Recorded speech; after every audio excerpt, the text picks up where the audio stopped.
Okay, time for example 2. Before we get started on that, let's fill in the vocabulary. Conversion factor. A conversion factor is a ratio comparing two equivalent measurements. And as you see by the name factor, it's going to include multiplying. That's why it's set up. So pause the video, write this into your notes. Okay, now that you're back, example 2. Elena wants to buy 2 gallons of milk, but can only find quart containers for sale. How many quarts does she need? Well, we can do this 2 ways. We can do it our old-fashioned way, method 1, proportions, or we can do it with our vocabulary term, a conversion factor. I'm going to show you both real quick. So with a proportion, let's start off with what we are being asked about. How many quarts does she need for 2 gallons? So again, how many quarts for 2 gallons? Well, according to your table that's inside your notes, 4 quarts make 1 gallon. So based on this, you can easily see that 1 times 2 is 2 gallons, so 4 times 2 will be the amount of quarts. But again, if that's not something that you notice right away, you can always do the algorithm. So the algorithm is cross multiply, then divide by the third number.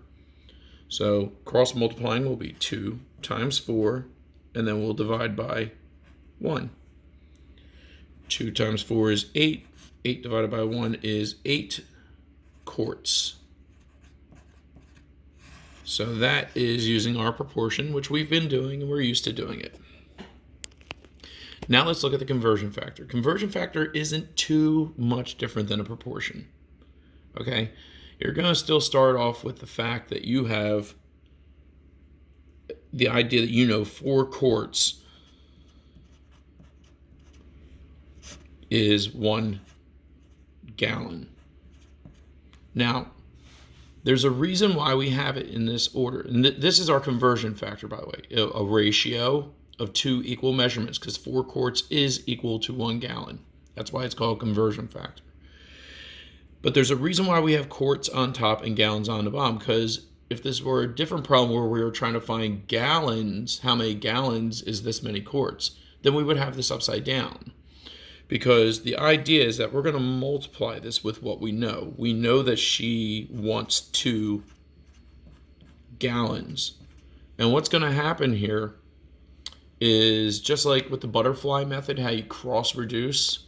Well, if I put this over 1, because all numbers are really over 1, then our labels that are diagonal from each other will also cancel out. So these gallons that are diagonal from each other cancel out, and that leaves me with just quarts, which is what I want. And 4 times 2 is equal to 8 quarts. But, and that's all for example 2. These are your notes for example 2. But I do want to show you what I mean by that could be upside down. So if we had, let's say, 8 quarts, and we wanted to see how many gallons is that, well, then our conversion factor, we would not put the same way, because we would then put 1 gallon is equal to 4 quarts, and we would multiply it by this 8 quarts right here. And as you see, I flipped it from 4 quarts over 1 gallon to 1 gallon over 4 quarts because of these 2 labels. Because when I put this over 1, I want the quarts to cancel out and leave me with just gallons. So this would be 1 times 8 gallons over 4 times 1.